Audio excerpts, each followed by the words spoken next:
1000 kartų priartinus galime matyti, kiek yra įvairiausių mikroorganizmų. Čia yra vadinama komposto arbata, kurią dabar darau ir su ją eksperimentuoju. Ir šita arbata gali pagerinti augalų savybės. Jeigu tu padengi komposto mikroorganizmais sėklas, tuos mikroorganizmus padaugini su šitu metodu, naudodamas komposto atliekas, įdėjęs į merlinį maišą ir dar visokių kitokių šaltinių, pavyzdžiui, grybienos iš miško, kažkokių likučių, dar kažkokių panašių dalykų, skirtingų dirvožemių.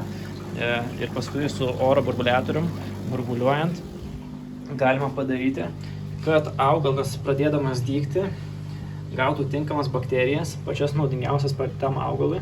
Taip pat jo šaknys galėtų pasidengti grybienos tinklu, kuris padėtų išplėsti to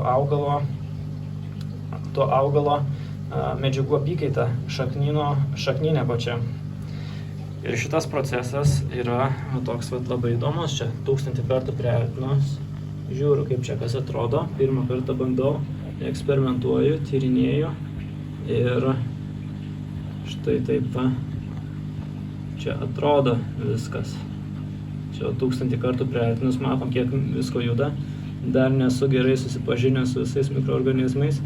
Kaip juos atpažinti, reikia dar truputį pasimokinti. Bet mato čia, kiek gyvybės yra be proto. Vaizduoja 1000 kartų priartinta.